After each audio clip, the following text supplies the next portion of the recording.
Ciencia Fresca.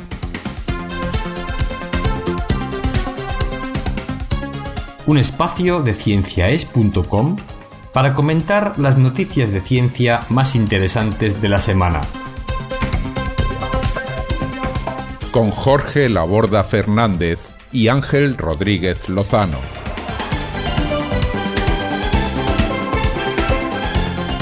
Ciencia Fresca se elabora gracias a las donaciones de las personas que nos escuchan. Si desea colaborar con nosotros, visite nuestra página web cienciaes.com. Muchas gracias.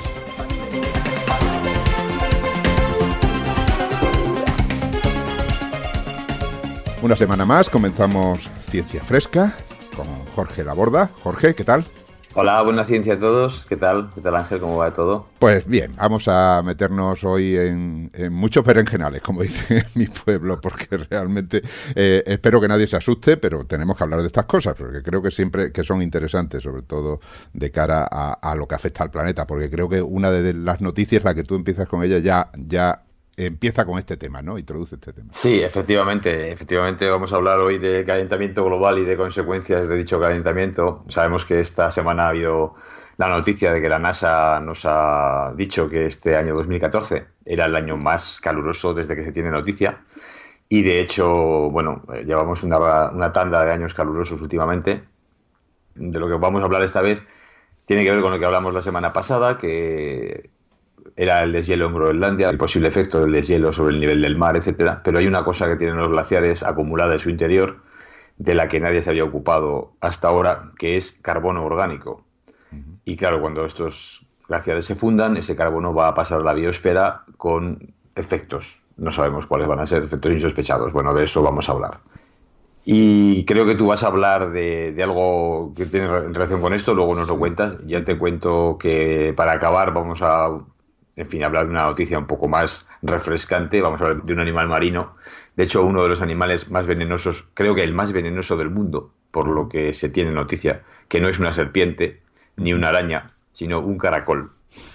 Y este caracol, un caracol marino que vive en aguas tropicales, pues tiene un veneno muy interesante que se ha estudiado su composición y se ha encontrado en él una sustancia absolutamente inesperada que puede tener pues implicaciones farmacológicas para la salud, además de para intentar conseguir mejores antídotos para este veneno, que este caracol ya ha matado a varias personas, a decenas de personas, submarinistas y bañistas, que como digo es realmente muy venenoso y hay que tener mucho cuidado si nos encontramos con uno, aunque afortunadamente no vive normalmente en estas zonas menos templadas, ¿no? En España desde luego no. Así que bueno, de eso voy a hablar hoy. Y creo que tú nos vas a traer una noticia efectivamente bastante seria, importante, sobre los límites de la biosfera, ¿no? O planetarios, ¿no? Bueno, sí, podríamos decir límites planetarios, el umbral que no debemos cruzar, es decir, es considerar, realmente es un artículo que se publica en la revista Science, pero es una segunda parte, realmente es revisar otro artículo, aunque este ya es bastante amplio y actualiza los temas, otro artículo que se publicó en 2009, firmado por 28 científicos de renombre, en el que se hablaba de lo que tú has dicho, de los límites, las fronteras del planeta como un todo. El planeta, pues eso, como un ente global en el que no existen fronteras políticas definidas, sino que estamos todos incluidos en él, ¿no? Sí, entonces, pero estamos hablando de fronteras de condiciones, sí, no sé, de temperatura, de exacto, contaminación, de agua potable, de cosas de estas, ¿no? Sí, se trata de hacer una guía para el desarrollo humano dentro de lo que es un planeta cambiante, ¿no? ¿Qué cosas tenemos que tener en cuenta? ¿Qué cosas podemos cuidar? Y cómo debemos comportarnos, pero en conjunto. Todo pues el planeta pensaba yo, en fin, lo digo en plan satírico, que esto ya lo sabían todos los políticos. Ya parece que no, que los científicos nos tienen que decir bastantes cosas sobre el tema. Pues muy interesante, parece fantástico. Pues de eso hablaremos. A ver si la después. Ciencia nos va ilustrando de verdad sobre lo que debemos hacer y lo que no debemos hacer. Por lo menos que vaya creando conciencia, porque sí, creo que es lo interesante de todo esto, ¿no? Las cosas las ponen claras y ahora de nosotros depende que nos dediquemos a pensar en positivo y intentar poner los medios para que podamos seguir con un desarrollo sostenible en este planeta y no nos quedemos en el camino. Bueno, pues pasemos a la primera. Interesante. Un tema, desde luego, que merece la reflexión y que está además muy de actualidad. como todos sabemos. Pues adelante con el primer tema. Muy bien, pues el primer tema, como ya he explicado, tiene que ver con el calentamiento global y tiene que ver con el efecto del deshielo de los glaciares. Y efectivamente, como decía, el año 2014 pues ha sido el año más caluroso de la historia desde el año 1880, que es el año desde que se tienen datos de qué temperatura media del planeta se producía en cada año. Obviamente la temperatura media se calcula no la de una zona, sino la de todo conjunto. el planeta. Es posible, es decir, hay un montón de sensores y con satélites y demás. Ahora, evidentemente, la medida de esta temperatura es mucho más precisa que la que sucedía en los años 80 del siglo XIX, ¿no? Incluso al principio del siglo XX. Pero, no obstante, lo que está claro es que hay una tendencia al calentamiento porque 9 de los años más calurosos, los 9 años más calurosos de la historia han sucedido desde el año 2000. O sea, del 2000 al 2014 hay 9 años que son los más calurosos de la historia. Y luego está el año 1998, que creo que es el 10º. No sé exactamente en qué orden, pero vamos, realmente en los últimos 16 años ha habido 10 años, si queremos ponerlo de esta manera, más que desde el año 2000. Entonces, está claro que el calentamiento global está ahí, creo que nos va a acompañar y además está claro también, cada vez más claro, ya hay bastantes estudios que así lo indican, que es consecuencia de la acción del ser humano y en particular, claro, de la combustión de carbón, de petróleo, de gas, etcétera. La temperatura de la Tierra pues ha subido aparentemente poco desde 1880, solamente 0,8 grados centígrados. Pero lo que sucede es que este aumento está siendo más deprisa, está siendo más rápido en las últimas décadas. Es decir, al principio fue un aumento más lento, quizás el primer siglo, pero a partir del año 1980 o 1990 la cosa ha ido en aumento más rápidamente. Se va acelerando. Se va acelerando. Sí, esto es problema. una cosa, yo creo que es también normal en la naturaleza. Hay una especie de inercia de los sistemas que tardan cuando se produce un fenómeno o se va a producir un fenómeno, algunos sistemas tienen una inercia que tardan en ponerse en marcha, pero una vez que se pone en marcha la cosa luego se acelera y va más deprisa de lo que pensábamos que iba a ir, ¿no? Entonces, bueno, está claro, este calentamiento global está ahí y se ha investigado mucho sobre el efecto que tendrá el deshielo, por ejemplo, en la subida de los océanos. Eso hay mucha investigación. Creo que la semana pasada estuvimos hablando del deshielo de los glaciares de Groenlandia, sí, donde iba el agua del deshielo, si iba a subir el nivel del mar más o menos, etcétera.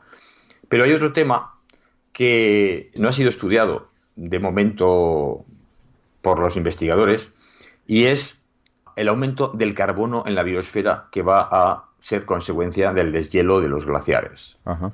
Y de los hielos que hay pues en Groenlandia, en la Antártida y demás. Pero ese carbono, ¿qué es? Dióxido de carbono que está encerrado en el... Ese carbono es carbono orgánico. Ese carbono orgánico, la verdad es que el origen del carbono orgánico que hay allí, dicen los investigadores que es doble. Uno que se genera en el entorno del glaciar, no sé si con el cambio de estaciones, pues hay plantas que crecen, bacterias que crecen más, que acumulan el carbono, lo captan de la atmósfera, por ejemplo en la fotosíntesis, y luego cuando llega el invierno pues se quedan congelados y se va formando capas de estos microorganismos conforme las estaciones van pasando, ¿no? Yeah. Y al final el hielo acaba, pues capturando ese carbono, dependiendo de todos esos procesos.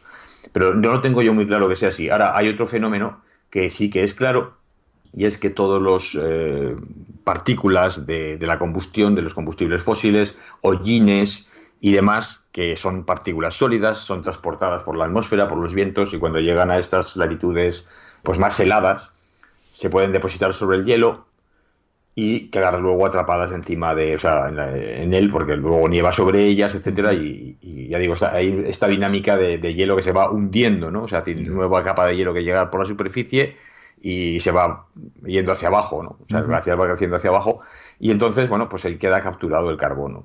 Yeah. Creo que mencionabas tú algo que te sorprendió la semana pasada cuando estuviste sobre la superficie de un glaciar, que había muchas partículas, ¿no? Sí, sí, efectivamente. La nieve, la superficie del glaciar estaba sucio. Parecía claro, la impresión, sucio. Entonces, la impresión es que era nieve sucia, porque había muchas partículas oscuras que recubrían lo que era la superficie. Lógicamente, a medida que se va fundiendo la nieve, van quedando ahí las partículas más pesadas, ¿no? El agua escurre, pero van quedándose ahí las partículas y efectivamente es una de las cosas que llama la atención. Pues esa cosa que te llama la atención debe ser uno de los fenómenos por los cuales los glaciares van capturando carbono y lo van incorporando. Con lo cual, claro, ese carbono está ahí y si el glaciar se funde, pues se va a liberar a la biosfera. Y es carbono orgánico, en principio, es decir, que puede ser utilizado por los seres vivos pues para incorporarlo en sus estructuras, ¿no? Pero Entonces, en principio es un carbono que no pasaría directamente a la atmósfera, no, sino a que la iría a atmósfera no. parar, iría a Pasaría parar al a agua los marina, océanos. pasaría efectivamente a la biosfera. Es decir, es un carbono, digamos, utilizable por los seres vivos, Sí, sí. pero no a la atmósfera directamente. Pero claro, si es utilizable por animales, es decir, pongamos que ese carbono pasa al mar, en el mar hay un crecimiento animal, un crecimiento, en fin, más estimulado por este carbono y esos animales, al final, claro, también liberan CO2. No sabemos dónde va a estar el equilibrio, si va a estar este carbono va a estar más incorporado en mayor cantidad de biomasa, con lo cual no sería CO2, o no se va a incorporar a mayor cantidad de biomasa y al final acabará haciendo CO2. Claro. Entonces Sí, sí. no lo sabemos. Pero bueno, en cualquier caso, lo que sí que no estaba estimado era qué cantidad de carbono tenían los glaciares y si este carbono era mucha o poca. Entonces Claro. hay una serie de investigadores estadounidenses y suizos que publican sus resultados en la revista Nature Geoscience, o Geosciences, Nature Geosciences. Y lo que dice es que, o lo que dicen, según sus estimaciones, es que la cantidad de carbono que van a ser liberado, que va a ser liberado por los glaciares, que se van a fundir, aumentará un 50% en los próximos 35 años y es una cantidad similar a la mitad de la que cada año libera el río Mississippi al mar, que es una cantidad considerable. Estamos hablando de carbono que está en los continentes que pasa al mar por el deshielo. Sí, sí. Obviamente un río, claro, lleva ese carbono desde el continente, en este caso el americano, al mar. Ajá. Y esa cantidad que lleva el río Mississippi, pues es una cantidad considerable. Lo que pasa es que esta es una cantidad que cada año la lleva, es decir, está en equilibrio. Cada año se genera ese carbono en el continente, se lleva al mar, se vuelve a generar en el continente, es decir, está en este ciclo. Claro, el que está atrapado los glaciares no está formando parte de este ciclo, con lo cual va a ser un aumento neto de la cantidad de carbono. Entonces, los investigadores piensan que esta cantidad, que es importante de carbono, pues podrá afectar a los ecosistemas costeros, sobre todo de la zona ártica y antártica. Y bueno, no Y no, sabemos qué no se efectos va a sabe en qué tener. sentido realmente. O sea, puede ser bueno, puede ser malo. No se Claro, sabe. no lo sabemos, no Lo sabemos, que sí pero sabemos es que las cosas cambian. algún efecto va a tener y algún cambio va a pasar y puede tener un efecto sobre los peces, va a haber más peces o menos peces, o las algas van a crecer más o van a crecer menos, Claro. y eso puede ser positivo o negativo para los equilibrios de los ecosistemas marinos. Hay que tener en cuenta que obviamente esto es un efecto más que se añade, porque va a haber un cambio de salinidad. Si los glaciares, Groenlandia, en fin, parte de la Antártida pasa al mar, la salinidad del mar va a cambiar. Esto puede cambiar corrientes marinas, Corrientes marinas, sí, puede efectivamente. cambiar un montón de factores ahí, que además de la temperatura que puede subir, la salinidad que puede cambiar, el carbono que se puede añadir y Y, posiblemente otras cosas que no se han estudiado, y la que también subida y pueden... la subida del nivel de los océanos, que Claro, la también, subida del nivel del mar, pero bueno, tampoco se ha estudiado, por ejemplo, la cantidad de hierro que puede estar en los glaciares o que puede estar atrapada en el agua dulce, porque el hierro es un tema muy importante, ya que es un elemento que limita el crecimiento del plancton fotosintético, por ejemplo. Y en el mar hay carencias. Y si añadimos, eso se han hecho experimentos a nivel bastante grande, donde han echado hierro al océano, en el océano Pacífico, y eso ha generado un crecimiento del fitoplancton impresionante, espectacular, Ajá. en esa zona. Es decir, que todo esto, de nuevo, puede tener un efecto tanto más o menos sospechado como efectos insospechados, porque todavía no conocemos exactamente todos los factores que Que están ahí, intervienen. están en los glaciares, Claro. qué elementos hay que pueden afectar a todos los equilibrios de los ecosistemas. Claro. Así que, desgraciadamente, esto es lo que hay. Para intentar parar esto, pues tendríamos que intentar parar el calentamiento global. Y Bueno, para pues, parar el calentamiento global habría que tomar unas políticas realmente bastante serias, en donde la economía de cada uno quizás no tuviera que ser la prioridad, como parece que es ahora, sino que la prioridad fuera mantener el planeta como está. Y eso supone un cambio, yo creo que de mentalidad bastante drástico. Y creo que de esto nos vas a hablar tú en la siguiente noticia, ¿no, Ángel? sí, precisamente de eso va el tema. La verdad es que el artículo que voy a comentar es muy extenso Me parece que son 17 páginas en Science. Y como decía al principio, esta es una revisión, ampliación y mejora, digamos, el artículo, de un artículo original que se publicó en Nature en 2009, ¿no?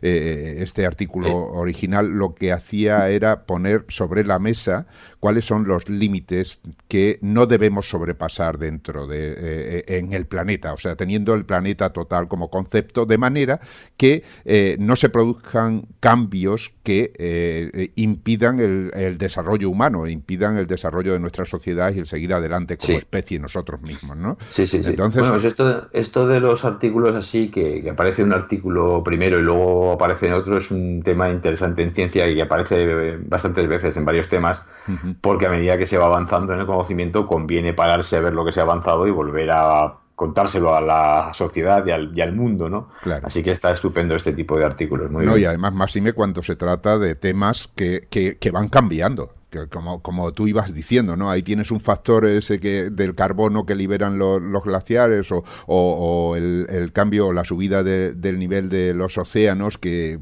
Por ejemplo, para no ir más lejos, esta semana también hay un artículo en Nature en el que se habla de cuánto han subido, se ha hecho el cálculo de lo que ha subido el nivel de los océanos durante el siglo pasado y se dice que es del orden de 1,2 milímetros por año, pero en cambio en lo que va de este siglo, del siglo XXI, ya ha ascendido a 3 milímetros por año, 3,7. Era la bueno, es un poco lo que decíamos antes de la subida de temperatura, ¿no? Que es más rápida en los años recientes. Claro. O sea, que es que el proceso se está acelerando. Parece que hay datos que indican que eso es así. Y coincide con la temperatura y coincide con la subida del nivel del mar. Claro, y entonces esa es una muestra de que cuando se hace un estudio de esta clase, ese estudio tiene que irse revisando continuamente. Claro. Primero porque hay que determinar cuáles son esos límites que en principio pues eran los que se propuso en el 2009, eran nueve parcelas, digamos, diferentes del planeta que hay que analizar y en este artículo se ha revisado, se mantienen los 9, pero se han cambiado un poco de orden y se ha cambiado la importancia. Pero ¿cuáles son los 9? Para ir aclarando. Exactamente, vamos a ir... ¿De qué estamos hablando con un límite? ¿El límite de qué? Límites, vamos a ver. Límites son fronteras definidas. Por ejemplo, el primero, el más importante según esta revisión, es el cambio climático. Tú ya lo has mencionado. Es decir, eso es un límite que no debemos superar. ¿Cómo se calcula ese límite? Pues o sea, tú lo has mencionado. ¿Límite te refieres a un límite de temperatura, de subida de temperatura que no deberíamos superar, o si se supera, pues vamos a la catástrofe? Ya, el aumento de temperatura es la consecuencia realmente, en lo que nosotros podemos incidir y por lo tanto todos estos límites de los que hablo se ponen sobre la mesa porque nosotros de alguna manera podemos incidir sobre ellos, o bien mejorarlos, o bien bajarlos, o bien no superar esas fronteras para que siga siendo sostenible el planeta. Por ejemplo, aquí en el caso de la temperatura, el cambio climático, lo que hablabas, tú lo has comentado, es la concentración de dióxido de carbono en la atmósfera. Nosotros, lógicamente, si el dióxido de carbono y otros que ya hemos mencionado en otros programas, como por ejemplo el metano, pues van aumentando en la atmósfera, se produce un efecto invernadero, el aumento de efecto invernadero provoca un aumento de temperatura y ya tenemos un aumento de la temperatura global del planeta con todas las consecuencias que eso tiene, es decir, que puede llevar a la fusión de los casquetes polares, se puede llevar a un cambio en lo que es la flora, la fauna, digamos, todo lo que es la parte biológica de la Tierra, puede aumentar la temperatura, haber más desierto, o pueden aumentar los fenómenos meteorológicos. Todo eso está, digamos, conectado ¿con qué? Con el aumento de ese efecto invernadero provocado por los gases. Entonces, la idea sería, intentar no llegar a un umbral a un límite umbral de lo que sea, de consumo de CO2, o sea, me refiero de generación de CO2, que no nos lleve a una temperatura por encima de la cual ya se va a producir todo esto, porque claro, esto ya lo hemos hablado creo otras veces. Claro. El hielo se funde a 0 grados, entonces si estamos por debajo de 0 grados es hielo, pero si estamos por encima es agua. Entonces hay un efecto umbral, o sea, si llegamos a la temperatura umbral se va a deshelar.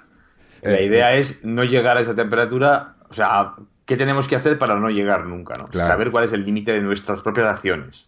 Bueno, pues esta es, digamos, una de esas parcelas, ¿no? Que, Muy, ¿dónde muy se pone interesante. ese límite? Bueno, por las fronteras, y esos son los cálculos que se van revisando en diferentes artículos, se establecen en unos 350, 450 partes por millón de dióxido de carbono en la atmósfera, ¿no? Pero la medida actual, esa es la frontera que pone, que lógicamente se va revisando, pero la medida actual, la más reciente de 2013, da 397 partes por millón. Es decir, estamos ya superando la frontera. ¿Qué puede suponer eso de superar la frontera? Bueno, pues que a lo mejor no podemos reaccionar. A lo mejor el cambio es tan brusco que no somos capaces de adaptarnos. No quiere decir que no pueda ir subiendo. El problema está en esas aceleraciones que tú comentabas. Si todo se acelera, los seres vivos no se pueden adaptar y por lo tanto se extinguen. Nosotros no podemos adaptarnos y por lo tanto sufrimos las consecuencias a gran escala. Es decir, hay una serie de cosas. Por lo tanto, ¿de qué sirven estas fronteras? Estas fronteras sirven, yo creo, para crear un sentimiento global. Es decir, somos por encima de todo terrícolas y a todos nos va a afectar. Da igual. Da igual en lo que trabajemos, cómo pensemos, qué religión tengamos, da lo mismo. Todos estamos metidos en la misma olla y si la olla estalla, a todos nos va a afectar, ¿no? Sí, bueno, pues el cambio climático, como digo, es el primer tema, el fundamental, porque en el artículo se habla de dos temas que están en el corazón de todo, es decir, todos los demás acaban afectándolo y esto afecta a todos los demás. Bueno, voy a decir primero los 9 temas, uno tras otro, y luego los vamos comentando si te parece. He dicho, el primero es el cambio climático, el segundo es la pérdida de biodiversidad. Lo llaman ahora, ese era, digamos, el título antiguo, el artículo antiguo, y ahora lo llaman cambio de la integridad de la biosfera. Claro. Otro es la reducción del ozono estratosférico. Este es un tema muy interesante que comentaremos. Que parece que está olvidado, ¿no? El agujero de ozono de la Antártida, famoso, que nadie habla ya de él, o muy poca, ya no aparece en las noticias, pero hubo una época en donde había una cierta preocupación por este agujero de ozono. Sí. Bueno, otro es la acidificación de los océanos, se van haciendo más ácidos debido precisamente a ese CO2 que liberamos, que luego cae en el océano, se disuelve en el agua y forma ácido carbónico que disminuye el pH. Otros son la acidez. Otros son los flujos, que le llaman flujos biogeoquímicos, es decir, el nitrógeno, el fósforo que se libera en las corrientes de agua de los océanos y cambia el comportamiento de los seres vivos. Las aguas se vuelven estas aguas verdosas que vemos, en los que acaban atrofiándose de tal manera que la vida no puede desarrollarse en ellas. Esto es lo que se llama la eutrofismo, ¿no? Eutroficación, no sé exactamente cómo se llama, pero la idea es que la vida explota, o sea, se reproduce en una gran cantidad de microorganismos y eso al final es negativo, para el ecosistema, claro. Otro punto es el cambio de la superficie terrestre como consecuencia de su uso para fines humanos, o sea, para la agricultura, el talar bosques, selvas para dedicarlo a tierra de regadío o tierra de simplemente de consumo humano. O bien, simplemente el cambio de otro tipo, pues para crear ciudades, hay una serie de ellos y cómo esto induce. Luego, otro es el consumo de agua dulce y el ciclo hidrológico global.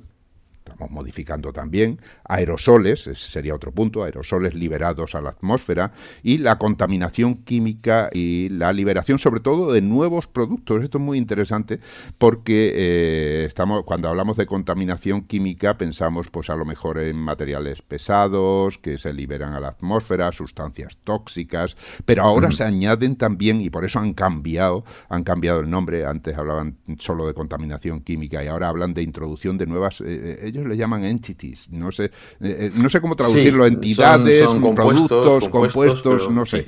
Yo diría así, básicamente nuevas cosas, ¿no? Nuevas cosas, ¿no? Como son los microplásticos, polímeros, nanomateriales. De todo tipo.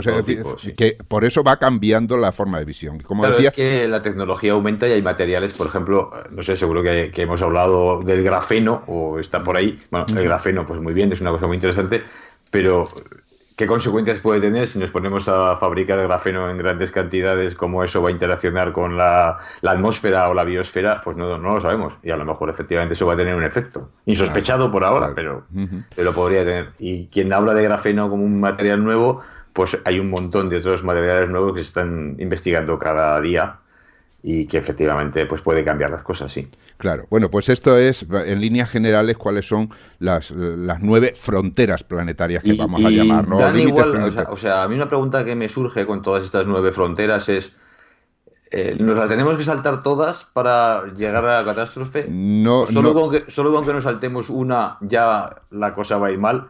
¿Y da igual que nos saltemos uno primero u otra después? ¿O hay una que es más importante, que si nos la saltamos realmente esa importante es la peor, ¿no? Digamos, la que nos va a llevar a peores consecuencias. no sé, yo creo que la idea es, digamos, más que fronteras serían lugares donde tenemos que tener especial cuidado y tenemos que luchar por evitar esa transgresión de las fronteras, independientemente de que la frontera establecida sea la correcta o dentro de 3 años se haga una revisión y se ajusten los valores de, pues como decía, de concentración de CO2 o algunas otras cosas, ¿no? ¿Qué es lo que consigue este artículo y lo que consiguió el anterior? Fijar nuestra atención en una serie de puntos en los que tenemos que poner especial atención y la tenemos que poner especial atención teniendo como herramienta, por supuesto, la ciencia. Porque lo que no Claro. podemos hacer es decir, vamos a dejar de emitir CO2, paramos todos los coches de la Tierra, paramos todas las fábricas y paramos todo lo que hay. Entonces se para también la sociedad y acabamos Claro. matándonos a pedradas porque no No, podemos la utilizar intención no otra es esa, la cosa, ¿no? intención es mantener la sociedad de manera sostenible. Claro, y Claro. la vida sobre la Tierra es de manera sostenible,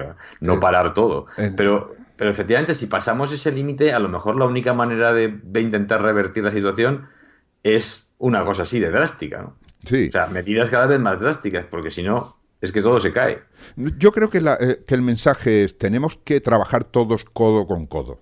Tenemos que empezar a eliminar nuestras diferencias porque por delante tenemos un reto muy superior al que pueden ser la discusión de fronteriza entre dos países o el problema religioso de tal tipo. No, hay Sí, algo sí, que sí. tenemos delante que tiene tal calibre que o nos ponemos todos a trabajar o no vamos a poder con ello. Y al final todos sufriremos, ¿no? Yo creo que ese es el mensaje de todo esto. Si te parece, vamos a revisar un poco más en profundidad todos Sí, ellos. No me sé parece si muy vamos a interesante, tener por mucho supuesto. tiempo, pero bueno, el cambio climático ya lo he mencionado. Ese es uno, en este nuevo artículo se especifican, antes se daban los 9, digamos, sin dar más importancia a uno que a otro. Ahora, como he dicho, se dice que estos dos están en el corazón de todos los demás y por lo tanto hay que tenerlos en cuenta. La O sea, pérdida, son el cambio el climático cambio y la climático integridad de la biosfera. y la pérdida de la De la biodiversidad o el biodiversidad. cambio de la integridad de la biosfera, porque estamos, todo el mundo reconoce, ante lo que llaman la sexta extinción en masa del planeta. Sí. Estamos reduciendo los hábitats de muchas especies por deforestación. Estamos perdiendo muchas especies que es riqueza biológica, porque no se están perdiendo por el cambio climático, están perdiendo porque nosotros estamos ocupando su espacio, nosotros Claro. estamos quitándoles espacio y la estamos haciendo desaparecer. Son genomas que Claro. se pierden, son especies que a la larga, cuando el cambio climático produzca a lo mejor cambios en todo lo que es el ambiente, podrían adaptarse, sobrevivir y ayudarnos a continuar. Y nosotros estamos eliminando esas posibilidades. Así que creo que en ese sentido es importantísimo que exista una abundancia de especies y que las mantengamos, ¿no? Y que no se pierdan, ¿no? Creo que Sí, es sí. el factor importante. Lógicamente esto es muy difícil de analizar, es muy difícil poner una frontera y decir Sí, cuántas es decir, especies. cuántas especies se pueden extinguir sin que tengamos problemas, ¿no? Claro, Es muy difícil. es Y difícil. además que no será lo mismo que se extingan un grupo de especies que otro grupo de especies. Claro, Obviamente. y tampoco en una región que en otra, porque este es Claro. otro de los puntos en los que hace énfasis el artículo con respecto al anterior, y es que existen cambios regionales muy importantes que hay que tener en cuenta. Lo que en una región puede ser muy importante, en otra puede no serlo tanto. La pérdida Claro. de biodiversidad en Europa ha sido tremenda, no ya durante este siglo, sino durante los anteriores, porque aquí había hasta elefantes y leones, ¿no? En fin, todo esto lógicamente es muy difícil de cuantificar, y tomando como referencia la biodiversidad antes de la revolución industrial como el 100%, ¿no? Una zona donde ganara biodiversidad pues sería por encima del 100%, y una zona que la mayoría donde la ha perdido pues estaría por debajo del 100%, pero para el margen Claro. que dan es entre el 30 y el 90%, que es amplísimo, ¿no? Sí, sí, pero bueno, por debajo del 30%, que para mí sería ya, bueno, yo creo que incluso, Sería tremendo. incluso el 70%, es decir, perder el Claro. 30% de las especies ya me parece catastrófico. Pero bueno, desde luego llegar a la pérdida del 70% de las especies que existen hoy en el planeta, en fin, me parecería absolutamente un escenario de las novelas de ciencia ficción más oscuras, ¿no? Sí, desde luego.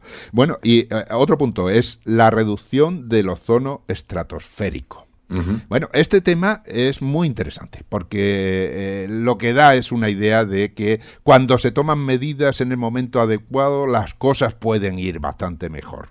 El ozono estratosférico, lo recordarán todos, el ozono es una molécula de oxígeno que tiene 3 átomos de oxígeno, que cuando suben las partes altas de la atmósfera, en la estratosfera, nos protege de la radiación ultravioleta dañina que viene Sí, del sí, Sol. y esto es muy importante porque esos rayos ultravioleta, si llegan sin protección a la Tierra, pues producen mutaciones en el ADN y afectan a la integridad de los genomas. O sea, yo creo que la vida la habría tenido mucho más difícil en el planeta si esta capa de ozono no se hubiera formado en la atmósfera, ¿no? O sea, hubiera sido más difícil. Para la evolución, sobre todo tardía, ¿no? La evolución de animales más complejos. Porque al fin y al cabo hay que tener en cuenta que el ozono aparece porque hay oxígeno en la atmósfera, claro. Y el oxígeno viene de la fotosíntesis, antes no había oxígeno. Pero bueno, y en fue última una suerte instancia que apareciera esto. Y en última instancia, si desapareciera, estaríamos condenados a vivir a la sombra, ¿no? Porque, porque nosotros serían los primeros que afectaría, ¿no? Como se ha demostrado en múltiples investigaciones, ¿no? Bueno, pues lo que ocurrió con el ozono es que debido a la liberación de ciertos productos fluorocarbonados, que los CFCs, que eran unos productos que al ser liberados se utilizaban fundamentalmente en frigoríficos para conseguir... Sí, creo que también en los sprays de laca y cosas de Sí, estas también los sprays, bueno, se utilizaban una serie de productos de uso diario, industriales, y luego eran liberados a la atmósfera y estos acababan con el ozono de la estratosfera. Sí, porque creo que yo tengo entendido que actuaban como catalizadores, es decir, que una molécula de estas de CFC, de fluoroclorocarbono o clorofluorocarbono, actuaba de catalizador, o sea que podía intervenir en un montón de reacciones de destrucción del ozono sin ser ella afectada. Ella tenía que ser afectada de otra manera, degradada de otra manera. Al final lo era, ¿no? Afortunadamente. Sí, quería decir que el efecto se multiplicaba. Claro, una sola molécula podía acabar con muchísimas moléculas de ozono, ¿no? Y esto se detectó pues ya hace tiempo. Concretamente fue un premio Nobel mexicano, Mario Molina, que llamó la atención con ello. Y lo que ocurrió fue que se pusieron de acuerdo, por una vez, las naciones, firmaron un protocolo, se llamaba Protocolo de Montreal, y eliminaron o prohibieron estos productos. Como consecuencia de eso, durante los últimos 15 años, la cantidad de ozono de la estratosfera se ha estabilizado. El agujero de ozono que se había detectado en aquella época en la Antártida, porque las corrientes de aire llevaban los CFC hacia la Antártida, y ahí fue donde se detectó un agujero, que quiere decir una zona donde la cantidad de ozono prácticamente casi había desaparecido, había bajado mucho, pues ahora ya se ha recuperado, no se ha recuperado, pero por lo menos se mantiene estable, no avanza, ya no es un peligro, y da una idea de que cuando se toman medidas adecuadas, gracias a la ciencia, que era lo que decimos siempre. Es realmente un ejemplo muy interesante porque, bueno, claro, gracias a la ciencia se generan estas sustancias nuevas, los CFCs, que de momento no se sabe lo que pueden causar. Resulta que gracias a la ciencia se descubre que el efecto de estas sustancias es muy pernicioso, se descubre cuál es este efecto y el mecanismo incluso por el que funciona, y entonces esta información es la que menos mal se comunica al resto de los líderes políticos del mundo. Estos hacen caso a los científicos y toman unas medidas para evitar pues el uso de estas sustancias. Yo creo que está clarísimo que la ciencia de aquí ha sido fundamental para esto, tanto para lo malo, desgraciadamente, como también para lo bueno. Yo creo que es que estamos en un mundo que es así, ¿no? Claro, era lo que decíamos, ¿no? Hay que detectar los problemas, buscar las soluciones y luego hay que hacer caso. Es decir, Claro. tienen que hacer caso los que Eso es tienen lo el más poder, difícil. que Yo es creo lo que es más más difícil. difícil hacer caso que descubrir grandes cosas de la ciencia, ¿no? Es tremendo. Bueno, pasamos a otro punto. Otro punto es la acidificación de los océanos. Ujú. En este caso volvemos a estar conectados con el primer punto, ¿no? Con la Claro, liberación de dióxido de carbono, porque el dióxido de carbono que liberamos a la atmósfera se disuelve en los océanos y allí forma un ácido carbónico. Este ácido lo que hace es reducir el pH del agua y por lo tanto altera sí, la química de todos los océanos sí, y sí. de las criaturas que viven en ellos, Ujú. ¿no? Pues lo del pH es realmente muy importante porque yo creo que, bueno, al menos mis estudiantes sí que se sorprenden con el tema del pH y la importancia en la fisiología, ¿no? Porque, por ejemplo, nuestro pH es alrededor de 7,4 de la sangre, es un pH neutro, es un pH más bien en la neutralidad, pero solamente modificarlo 2 décimas, o sea, si lo acidificamos solo esas 2 décimas, ya no podríamos vivir, nos mataría ese cambio de pH. Entonces, un pequeño cambio de pH efectivamente en el agua tiene consecuencias para la vida, puede tenerlas muy importantes. Y de Así hecho, que sí, sí, este es un problema claro claro, y de hecho que hay que tratar. se han detectado en muchos sitios. Por ejemplo, afecta a la supervivencia de los corales. Los corales Claro, de la mayor parte del planeta están perdiendo, digamos, vitalidad o están muriendo.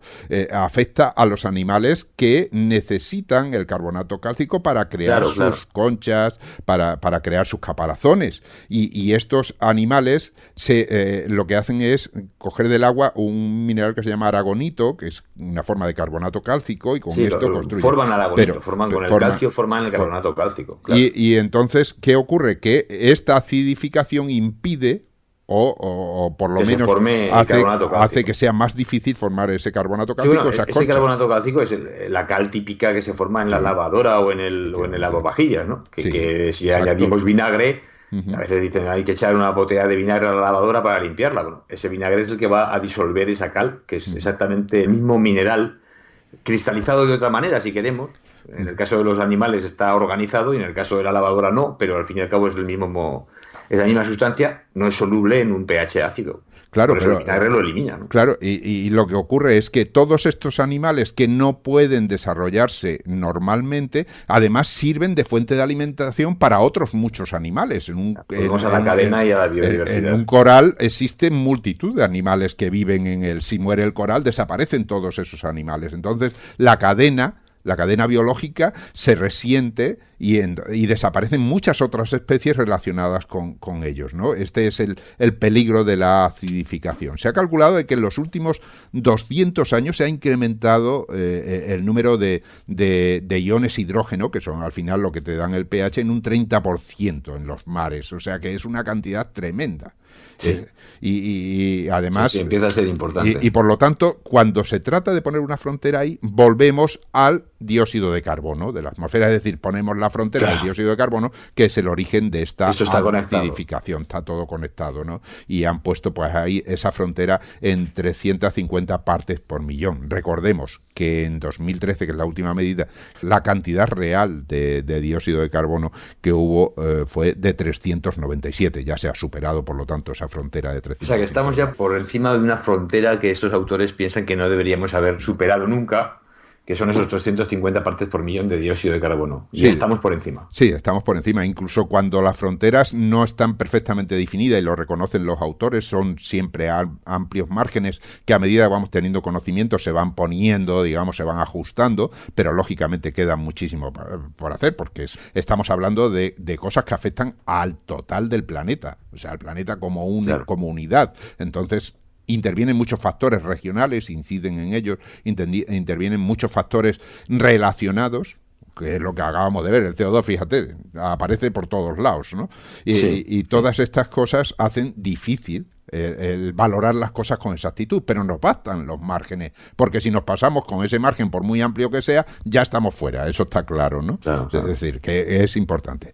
Otro punto, los flujos biogeoquímicos. Este es el nombre que dan actualmente. Anteriormente hablaban solamente del nitrógeno y el fósforo liberados a las corrientes de agua y los océanos. El nitrógeno y el fósforo son elementos esenciales para el crecimiento de las plantas. y también sí, bueno, y de los animales. Y de los animales, pero que lo que producen, el mayor efecto que tienen cuando se liberan a las aguas, al agua dulce, a los ríos, a los lagos, es que esta liberación provocada por el uso de fertilizantes en pequeña cantidad son absorbidos por las plantas y favorece la contaminación de la superficie, porque imaginemos un lago de agua cristalina, de agua clara, en el fondo crecen plantas, hay peces que andan entre las plantas y se alimentan de una serie de animales, todo un conjunto de animales que viven ahí. Si se forma una capa superficial de algas verdes, porque sí, que se ha desarrollado ahí, impide el paso de la luz hacia el fondo del lago, las plantas del fondo del lago mueren, desaparecen, entonces empieza a desaparecer el oxígeno disuelto, empieza la luz es muchísimo menor y desaparece también el oxígeno. Y desaparecen todas las criaturas que en ese lago viven. El lago muere. Esto es un efecto. Sí, esto creo que se llama la eutrofización, ¿no? de las aguas dulces, que es el crecimiento incontrolado de un organismo, la alga. Y bueno, efectivamente, parece que cómo puede ser que el fósforo y el nitrógeno, pues produzcan ese tipo de desarrollo incontrolado. Hay que tener en cuenta que el fósforo forma parte del ADN, o sea, todo el ADN son nucleótidos, ¿no? Las letras famosas de los nucleótidos unidos por puentes en los que interviene el fosfato.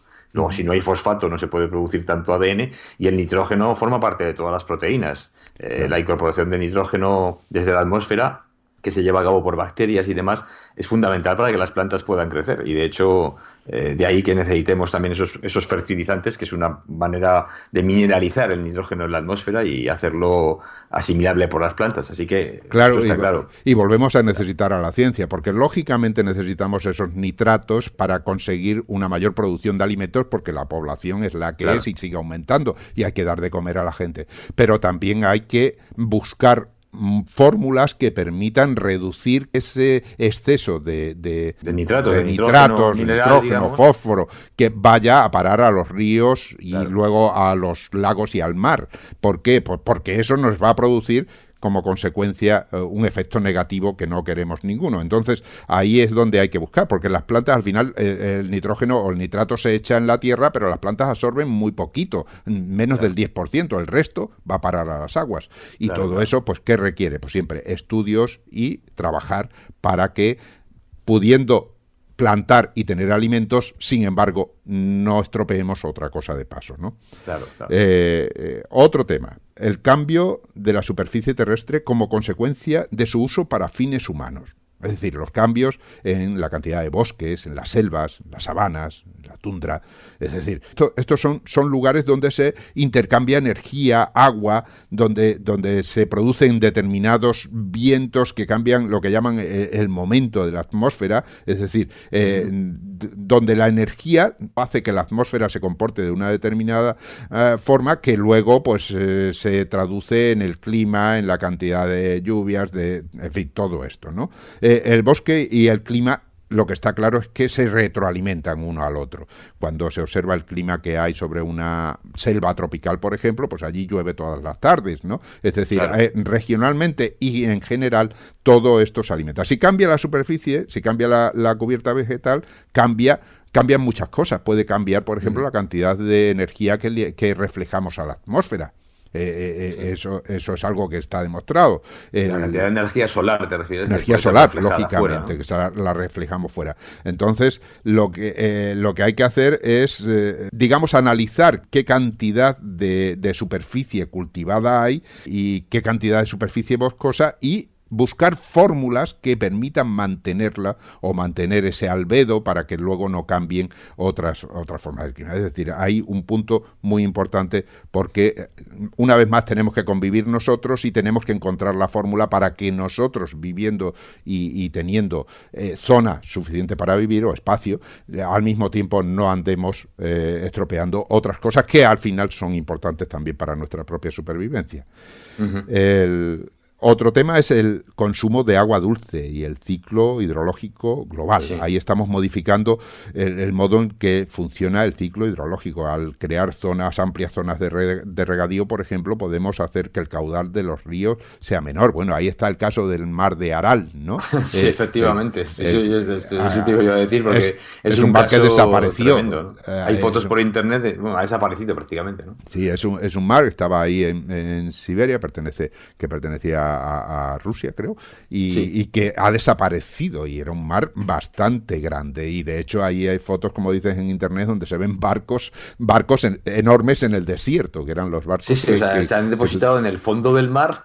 Sí, a lo mejor alguien ha encontrado las llaves precisamente en este mar, porque ya no hay agua. O sea, realmente se ha convertido casi en una balsa esto, ¿no? Y eso da una idea de cómo nuestra forma de gestionar el agua dulce puede influir de forma también negativa, porque claro, ¿qué ocurre con toda esa gente que vivía del mar de Aral, que pescaba allí, que vivía allí? Al final se han tenido que ir. Se modifica. Y luego todo lo que es el ecosistema del mar, bueno, es que el mar ha desaparecido, es decir, los peces, las algas, las plantas, eso ha sido extinguido ahí, en esa zona, eso es una extinción total, ¿no? Claro, y en ese ecosistema. Y en este apartado, pues hablamos de la sobreexplotación, por ejemplo, de las aguas subterráneas, de la utilización de las aguas superficiales, en fin, incluso luego del ciclo hidrológico, lógicamente la cantidad de agua que se puede evaporar, que luego alimentará la nube, volvemos a estar con todo conectado. Ahí se ha puesto la frontera en 4.000 kilómetros cúbicos al año, la necesidad de agua. Se habla de que 500 millones de personas sufrirán escasez de agua potable para 2050. Es decir, es un tema también muy importante de cara a la especie humana, ¿no? Estamos ya en el punto 8, los aerosoles liberados a la atmósfera. Estos aerosoles, que son partículas de carbón orgánico, muy finitas, muy pequeñas, de las calefacciones, de las emisiones de los motores diésel, de combustión diésel. Que tienen además un efecto muy deleterio para la salud. Claro, también hay estudios que indican que pueden causar cáncer, enfermedades pulmonares. O sea, tremendo, ¿no? Bueno, de hecho, dan en el artículo un dato escalofriante, ¿no? Hablan del orden de 7.200.000 muertes al año provocadas precisamente por estos contaminantes. Madre mía, no tenía yo idea de ese dato, pero sí es escalofriante el efecto. Tremendo. Se basa en que el aerosol provoca lo que llaman profundidad óptica, ¿no? La profundidad óptica del aerosol quiere decir que crea una capa que impide que la radiación solar llegue a la Tierra. Claro, esto es como el mismo fenómeno que se puede ver con la niebla, ¿no? Una niebla sería un poco un aerosol que impide que la luz llegue, ¿no? Sí, bueno, la misma boina que tengo yo delante en Madrid y que no es más que un producto de esos aerosoles, ¿no? Y que cubren toda la ciudad. Bueno, pues estos impiden que llegue radiación solar. Eso afecta lógicamente a las plantas y afecta a todo lo demás, ¿no? Se habla de que puede hacer descender entre un 10 y un 15% la cantidad de radiación que alcanza la superficie. Un ejemplo muy claro que se menciona, y se ha comentado mucho últimamente, es el efecto que están teniendo estos aerosoles en los monzones, que son esos procesos climáticos que prácticamente alimentan a zonas superpobladas como es la India, ¿no? Están afectando... Que son las lluvias de los monzones, o traídas por los monzones, ¿no? Sí, que en la película sale cuando están las inundaciones y demás, pero realmente es la fuente de riqueza en la que se apoyan toda esa población, porque es la que permite tener agua para los cultivos, etcétera, y dar de comer a la gente, ¿no? Pues parece ser que se está modificando por culpa del exceso de liberación de partículas de estas de aerosol, ¿no? Eso sí que sería un efecto regional, como mencionabas antes, que puede haber efectos de este tipo, de estos cambios que afectan más a unas regiones que otras, pero claro, al final nos afectan a todos globalmente, en mayor o menor medida. Y ya para terminar tenemos la contaminación química y la liberación de nuevos productos que puedan dañar el ambiente. Ahora se llama introducción de nuevas entidades, llaman entities. En inglés, nuevos productos, nuevos factores, ¿no? ¿Por qué? Pues porque en el artículo se dice que existen del orden de 100.000 sustancias que se utilizan en el comercio global y que pueden ser potencialmente tóxicas por lo menos en algunos aspectos, ¿no? Tóxicas en varios sentidos. Pueden ser tóxicas de larga duración, como los metales pesados, que se liberan y que son absorbidos luego por las plantas y que pueden incidir. Se ha demostrado que pueden crear enfermedades en los seres vivos, que puede reducir la tasa de reproducción de las aves, o puede tener efectos en los procesos de apareamiento de los mamíferos. Es decir, hay una serie de efectos. Sí, bueno, hay incluso sustancias que tienen efecto hormonal, que se sabe que afectan que cambian el sexo de algunos peces. Los cambiadores endocrinos o modificadores endocrinos, podríamos llamar, que son sustancias orgánicas que pueden tener un efecto sobre las hormonas, y esto obviamente puede tener efectos sobre hormonas reproductoras, en fin, el ciclo menstrual, etcétera, etcétera. Eso también hay estudios.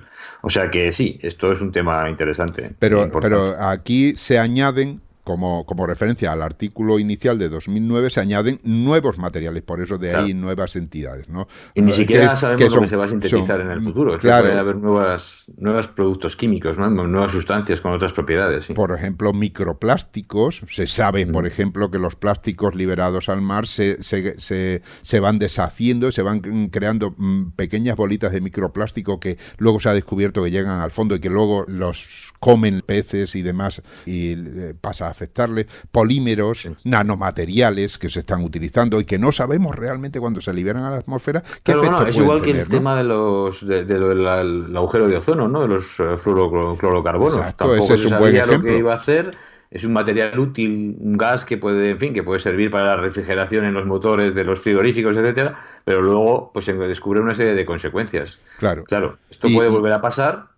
Y hay que estar atentos para que no nos coja desprevenidos, ¿no? Claro, y lo que dicen es que, cuando creamos un nuevo material hay que hacer estudios, hay que calcular primero su cantidad, luego cuánto persisten en el ambiente, ¿no? Y cómo se mueven dentro del ambiente, si son arrastrados por el agua. Lo que pasa es que esos estudios van a costar dinero.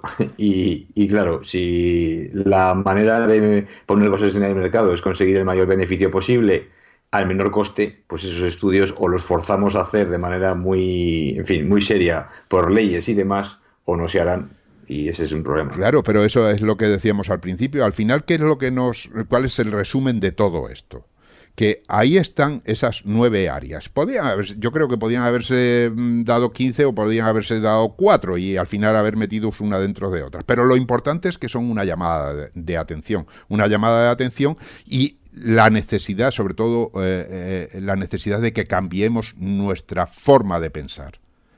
Pensemos desde el punto de vista de que somos terrícolas, no que somos seguidores de esta religión o estamos en eso, sino que estamos metidos dentro de lo que es un proceso global, y ahí no valen fronteras, ahí no valen sentimientos religiosos. Esto es algo que lo tenemos ahí y en nuestras manos está poner medios que, si bien no puedan revertir la situación, no la empeoren, o por lo menos podamos... y además la idea, como tú muy bien dices, es o lo hacemos todos juntos de una manera razonable y tolerante y, en fin, unidos, o bien unidos, mejor dicho, desunidos, nos iremos todos a la otra vida, ¿no? Pues yo creo que esto es el mensaje, o sea, que conviene reflexionar sobre esto, sí, desde luego. Estamos globalizados, la globalización ha sido más que económica, es una globalización superior a eso ahora mismo, y todos esos problemas que tenemos globales, como hemos ido indicando aquí en el artículo, ¿no? Indican los autores del artículo, pues están ahí para todo el mundo. Están para todo el mundo. Nunca mejor dicho, eso de todo el mundo. Y ahí teníamos el ejemplo del agujero de ozono y del CFC, que cuando se ponen medidas, cuando todo el mundo se pone de acuerdo, realmente se pueden obtener resultados. Así que no estamos describiendo un futuro negro para la humanidad, estamos describiendo un futuro que de la humanidad depende que sea negro o no. Claro. Lo que pasa es que unas medidas a veces son más fáciles de tomar que otras, y no es lo mismo dejar de fabricar los CFCs en los frigoríficos y en los sprays que no usar petróleo, ¿no? Que dejar de utilizar el combustible fósil. Ahora mismo eso es una empresa que creo que es posible, pero evidentemente es más difícil de conseguir que no dejar de fabricar una determinada sustancia y cambiarla por otra, ¿no? Menos dañina. sea, a lo mejor es O sea, que hay las que buscar... medidas no son todas igual de fáciles. Vamos. A lo mejor la solución que hay que buscar no consiste en eliminar el petróleo, sino encontrar fórmulas que el petróleo, utilizando el petróleo, no sea tan dañino, no se libere ese porque el CO2. CO2 se ha incorporado a la atmósfera de manera más rápida. O que sea secuestrado en los tubos de escape. Manera, sí. No, si se ha recogido, a lo mejor. Sí. ¿no? Sí, Pero sí, es una cuestión de nuevo, buscar un la desarrollo tecnología. De nuevas tecnologías posibilitadas por la ciencia que nos permitan un equilibrio, nos permitan no modificar el equilibrio que existe en la biosfera. No, lo importante es no, digamos, levantar los hombros y decir no podemos hacer nada, sino decir tenemos que buscar soluciones. Claro. Y además aceptar que esas soluciones van a tener un coste. Sí. Y el coste lo tenemos que invertir y también vamos a tener que cambiar también nuestro nivel de vida o nuestro modo de vida. Porque, por ejemplo, una medida que yo creo que quizás el artículo no habla como límite, y hemos hablado en este programa, es el límite de la población humana. ¿Cuántas personas puede sostener el planeta? Claro, sin que nos lo carguemos definitivamente, sin que acabemos con él. Yo creo que estamos llegando a un límite ya, o sea, no estamos demasiado lejos de ese límite, de cuántas personas pueden estar viviendo de manera digna y manera decente en el planeta sin gastar los recursos de manera excesiva. Y aquí habrá que también reflexionar sobre este tema y legislar quizás sobre algo que es que, claro, afecta a nuestra vida personal. Y al fin y al cabo este tipo de cosas, pues, claro, son medidas que a veces hay que tomar que pues no serán del gusto posiblemente de nadie. Sí, lo que hay Pero que cuanto más tardemos en tomar medidas, claro, posiblemente más duras serán las que tengamos que tomar. Pero hay una cuestión que has mencionado antes, ¿no? Que decías el coste. Vamos a ver, el coste es muy relativo. Si tú generas nuevas tecnologías, estás creando nuevos puestos de trabajo y estás creando una industria que va encaminada precisamente a paliar esos problemas. Es decir, al final lo que estás es trasladando, esos costes están creando por su lado riqueza en otro sitio. Sí, no, yo eso lo veo, no, yo me refería más a el hecho de que una empresa, por ejemplo, ponga en marcha o descubra una nueva sustancia que tiene una utilidad. Y obviamente su interés es ponerla en el mercado lo antes posible. Claro. Y para ponerla en el mercado lo antes posible se va a saltar, entre comillas, estudios que a lo mejor de impacto de medio ambiente y demás, que es un coste adicional a lo que es la puesta en el mercado. Entonces, eso o lo dejamos muy claro y lo legislamos y decimos que no se va a poder, digamos, aprobar la puesta en el mercado de un producto nuevo si no tiene toda esa serie de condiciones hechas, o ese coste se intentará limitar. Claro. Eso es a lo que yo me refería. Sí. Es decir, de nuevo, a ser conscientes de que para desarrollar un nuevo producto y demás, no solo se trata de investigarlo y de descubrirlo y de ponerlo en marcha y de ver lo que hace, sino que hay una serie de costes adicionales, de estudios adicionales que tienen que ser hechos y que tienen que ser hechos sí o sí, porque si no, pues van a afectar o pueden afectar a todo el planeta. No lo sabemos, realmente no lo sabemos. Y de hecho, esos estudios deberían ser hechos para averiguar qué efectos pueden tener potenciales, ¿no? Claro. Y además asumir que si los estudios me dicen que es peligroso, pues ese producto, por muy ventajoso que pueda ser, o que en principio pueda haber una serie de beneficios de su uso, pues a lo mejor tenemos que tener unas precauciones a la hora de usarlo, ¿no? Sí, por ejemplo, y además que no nos va la vida en ello, que lo interesante sería en ese caso estudiarlo mejor para que no sea peligroso o para encontrar una alternativa. Modificarlo de manera que sea útil y sea menos peligroso. Claro. Por ejemplo, esto se hace con los fármacos, intentamos que no tengan efectos secundarios, ¿no? Es decir, que los beneficios sean máximos y los perjuicios mínimos. Y eso, claro, requiere estudios, requiere modificaciones de la estructura del fármaco, por ejemplo, ¿no? Pues lo mismo con cualquier otro tipo de producto que podamos estar utilizando para otros fines, ¿no? En fin, bueno, pues este es el artículo, ahí están esos límites, esas fronteras que conviene no superar y sobre todo lo importante es que somos terrícolas, estamos en el planeta Tierra y entre todos tenemos que afrontar estos problemas que se han planteado aquí y otros que puedan surgir, ¿no? Sí. Pues muy bien, la verdad es que el artículo muy interesante. Esperemos que este no pase desapercibido para las autoridades, no sé, de las Naciones Unidas o de los organismos internacionales y que fomenten pues conferencias a nivel internacional sobre medidas que hay que tomar por parte de todos para evitar pues lo que puede ser un problema mayor. Yo no digo la extinción de la vida ni cosas así tan dramáticas, pero desde luego problemas serios para el futuro de la humanidad. Claro, y nosotros mismos lo tenemos que impulsar, es decir, si los gobernantes no se atreven a poner las medidas, nosotros tenemos que obligarlos, que al fin y al cabo están ahí porque nosotros los ponemos. Efectivamente, así es. Bueno, pues pasamos al último punto, Muy aunque hoy bien. nos vamos a pasar un poquito. Pues vamos a hablar de la última noticia, que va a ser algo más, en fin, más relajado y menos Sí. serio que lo anterior. Vamos a acabar hoy con una curiosidad de la ciencia, pero es otra de esas noticias que nos dejan muy sorprendidos y que nos dejan preguntándonos, pues, qué sorpresas todavía guarda pues la naturaleza y el reino animal, ¿no? Y esta vez el descubrimiento sorprendente pues se ha producido con unos animales que en sí mismos ya son sorprendentes, que son unos caracoles marinos depredadores, es Ujú. decir, que cazan. Y uno dice, bueno, ¿y cómo puede cazar un caracol, no? Pero ¿qué Porque cazan? sí, no, cazan peces, Ah, cazan, peces, o cazan sea, pececillos. Y entonces dice, bueno, un caracol, ¿cómo puede capturar un pez que se mueve? Y, o sea, si es el animal posiblemente de los más lentos del mundo, ¿no? O sí. sea, es más lento que la tortuga, pues ¿cómo los caza? Bueno, pues evidentemente los caza gracias a que ha desarrollado un potentísimo veneno. Ujú. De hecho, uno de estos caracoles, una especie de caracoles que viven en las aguas tropicales del Mar Rojo y del Océano Índico, es la especie animal más venenosa del mundo. Creo que se llama Conus geographicus, es la especie de animal de este caracol, el cual ha matado ya a varias personas, a decenas de personas, bueno, pues submarinistas, bañistas, que quizás desconocen que es un caracol muy venenoso, y Ujú. no iban a coger la concha o van a, en fin, por alguna colección, a hacer colección de conchas y se encuentran con que ese animal pues los puede matar, ¿no? Sí, sí, sí. El veneno se ha estudiado y, bueno, lo que se ha visto es que contiene hasta centenas de toxinas diferentes, es decir, es un veneno muy complejo.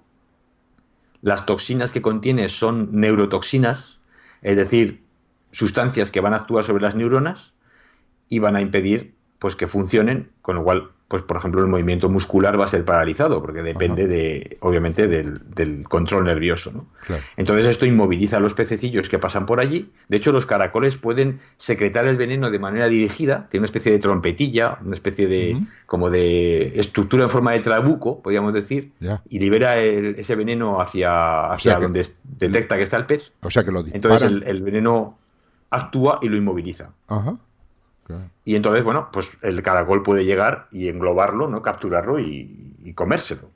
claro. Básicamente eso es lo que Y el, hacen estos y caracoles. el efecto es inmediato, entonces, El claro, efecto es inmediato, el porque si efecto es no, si el efectivamente, el pez efecto se es sigue inmediato. Es moviendo, decir, se pierde.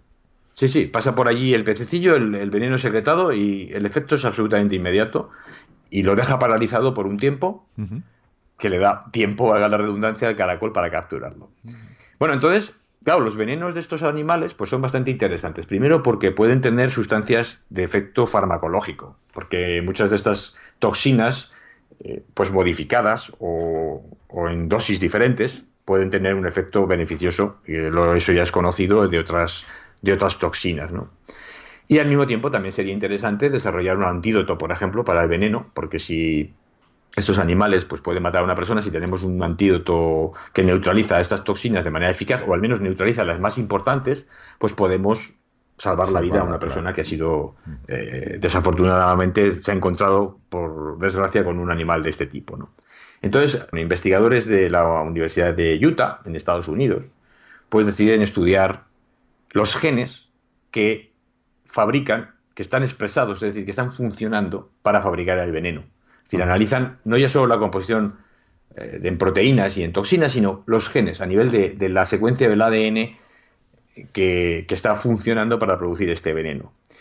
Y comparan esas secuencias con proteínas que ya han sido conocidas, a ver qué tipo de proteínas son, qué tipo de genes son, y por tanto qué tipo de proteínas se producen, porque de la secuencia de los genes podemos saber la composición de aminoácidos de la proteína y Ujú. podemos saber de qué proteína se trata. Sí. Entonces se encuentran algo bastante sorprendente, y es que el veneno de este caracol tiene una variedad de la insulina, de la hormona insulina, Así, pero que es algo también realmente sorprendente otra sí. vez, porque es una molécula, en este caso de insulina, diferente a todas las insulinas que se han descrito en otras especies. Es más parecida a la de los peces, es verdad, Ajá. pero es distinta. Y se Pero encuentra en elevada cantidad en el veneno, cosa que antes tampoco se sabía a pesar de todo, porque a lo mejor habían encontrado una proteína y habían supuesto que esa proteína era pues una toxina más.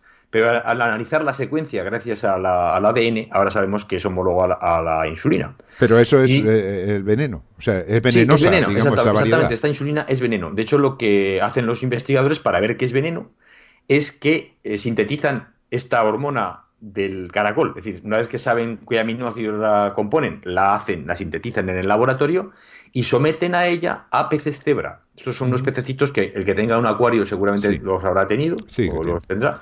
Son muy pequeñitos, tienen unas rayas blancas y negras, por eso se llaman peces cebra. Y son además muy utilizados en la investigación en el laboratorio para estudiar el desarrollo animal, ¿no?